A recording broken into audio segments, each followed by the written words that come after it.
ईशा का project green hands आपके घर की वायु को शुद्ध करने के लिए बहुत सादे और सरल उपाय प्रस्तुत कर रहा है। आप इसके लिए बताए जा रहे पौधों का इस्तेमाल कर सकते हैं। अगर स्वस्थ जीवन की जरूरी चीजें ही विलासिता की चीज बन जाए तो यह संसार कैसा होगा। अगर केवल एक छोटी सी जनसंख्या ही अपने लिए शुद्ध जल, शुद्ध वायु तथा खाने योग्य शुद्ध आहार का प्रबंध कर सके तो कैसा हाल होगा। आंकड़े दर्शाते हैं कि विकासशील देशों में बाहर से कहीं अधिक घर के भीतर वायु प्रदूषण पाया गया है। इसके दुष्प्रभाव से हर साल 2 लाख मौतें असमय हो जाती है, जिनमें से 44% pneumonia, 54% COPD chronic obstructive pulmonary disease से तथा 2% फेफड़ों के कैंसर से होती है। बच्चे और स्त्रियां सबसे अधिक प्रभावित होते हैं क्योंकि उनका अधिकतर समय घर में ही बीतता है। बच्चों को वायु प्रदूषण जनित रोगों से घिरा देखना बहुत बुरा लगता है। इससे उनकी शिक्षा और उनके विकास के अलावा भी कई तरह से उनका बचपन प्रभावित होता है।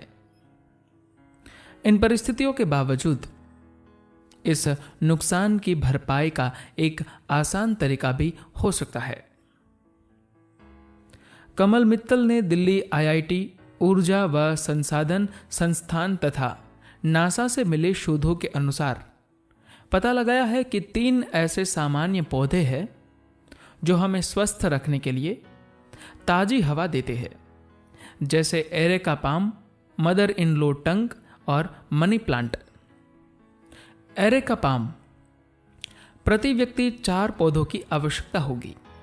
पौधों की देखरेख एरेका पाम के लिए आपको दक्षिण या पश्चिम की खिड़की से आने वाली अप्रत्यक्ष सूर्य की रोशनी की जरूरत होती है।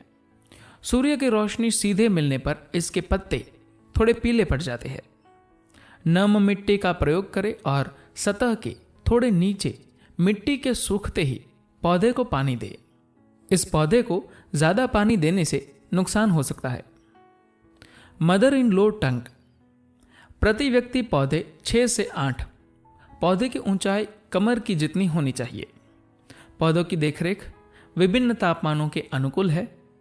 इसे सूर्य की अप्रत्यक्ष रोशनी में रखें और ज्यादा पानी न दें। मनी प्लांट पौधे की देखरेख इसे थोड़ी बहुत आर्द्रता या नमी वाले वातावरण में रखें। ज्यादा पानी नहीं देना पड़ता। इसकी देखभाल भी बहुत आसान है। मनी प्लांट वायु में से फॉर्मेल्डिहाइड तथा दूसरे हानिकारक रसायनों को निकाल देता है। इसे दिल्ली में एक भवन में रखा गया और आश्चर्यजनक नतीजे सामने आए। दूसरे भवनों की तुलना में उस भवन में जिसमें मनी प्लांट लगाया गया था, निवासियों को आंखों की जलन में 52% तक, श्वास की खराबी में 34% तक, सिर दर्द में 24% तक तथा फेफड़ों के रोगों में 12% व दमा में 9% तक की कमी महसूस की गई। हम अब क्या कर सकते हैं?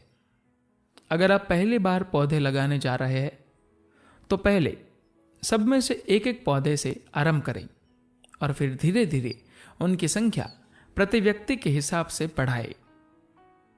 जब पौधा बड़ा हो जाए, इसमें कई साल लगेंगे, तो उसे जमीन में लगा दे और तब तक उसकी देखरेख करें जब तक वह आत्मनिर्भर न हो जाए।